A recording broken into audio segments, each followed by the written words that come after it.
오소서 성령님. 오늘 제1독서에서 모세는 여호수아를 자신의 후계자로 세웁니다. 이때 모세의 나이가 120살인 것으로 나오는데요. 창세기 6장을 보면 노아의 홍수 직전에 사람들의 죄가 창궐하자 하느님께서 인간의 수명을 120년으로 제한하는 이야기가 나옵니다. 또한 창세기 50장에는 이집트에서 제상을 지낸 요셉이 110살에 죽는 장면이 나오는데요. 이는 이집트에서 완전한 수명으로 생각했던 나이였습니다. 결국 모세가 120년을 살았다는 것은 하나님께서 허락하신 수명을 다 살았고 이집트에서 생각한 완전한 수명보다도 10년을 더 살았다는 의미입니다.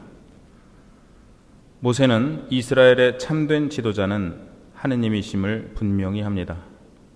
그리하여 요르단강을 야훼 너희 하느님께서 친히 너희 앞에 서서 건너가신다 라고 말합니다. 그런데 이 하느님의 리더십은 육화적으로서 인간 지도자들을 통해 땅에 구현됩니다. 그리하여 모세는 여호수아를 불러놓고 온 이스라엘이 보는 앞에서 그에게 두 가지를 말합니다. 강해지고 용감해져라. 이 말은 두 가지 진리에 기초합니다. 첫째, 그가 인도해야 하는 백성은 존재 자체가 하느님의 성실하심을 증거하는 사람들입니다. 하느님께서 이 백성의 미래에 당신의 말씀과 이름을 거셨기에 하느님께서 이들을 궁극적으로 책임지십니다.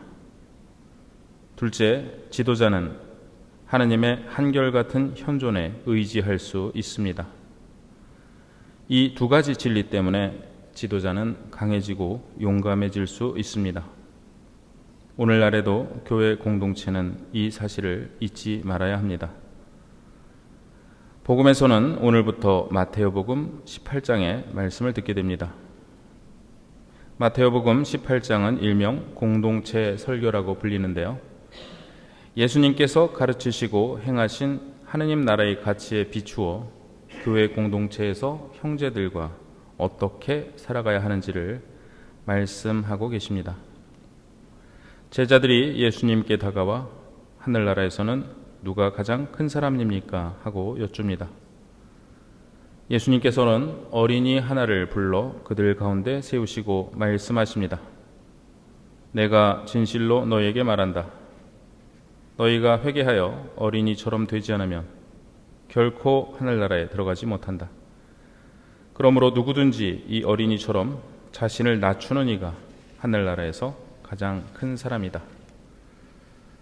어린이의 순수함, 겸손, 수용적 태도, 정직함 등에 대해 우리는 많은 이야기를 할 수 있습니다.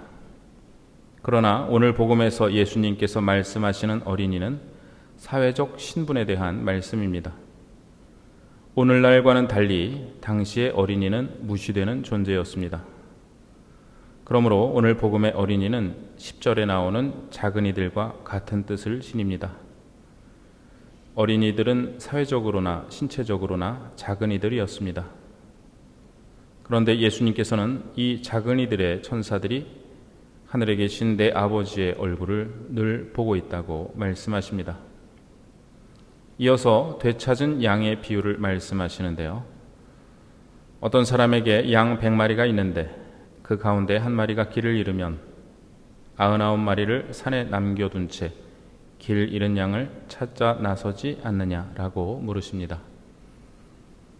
어떤 분들은 한 마리를 잃더라도 99마리를 지키는 것이 낫다고 생각하실지 모르지만 애완동물을 키워보신 분은 절대로 그럴 수 없다는 것을 잘 아실 것입니다. 목자에게 양 100마리는 재산이 아니라 자신이 사랑하는 존재들이기 때문에 그중 한 마리라도 길을 잃으면 찾아 나설 수밖에 없습니다. 예수님께서는 이것이 우리가 교회 공동체에서 다른 이들을 대하는 태도여야 한다고 말씀하십니다.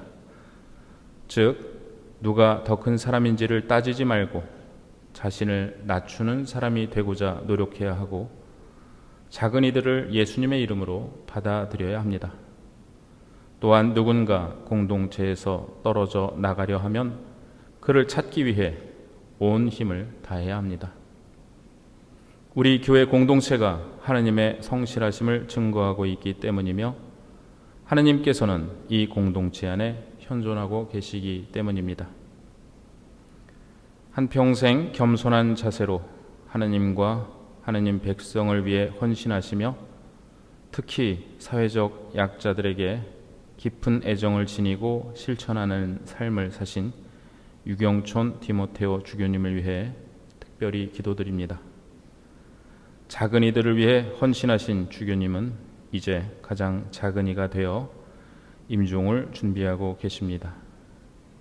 우리는 모두 한 교회 공동체이며 예수님의 양떼들입니다.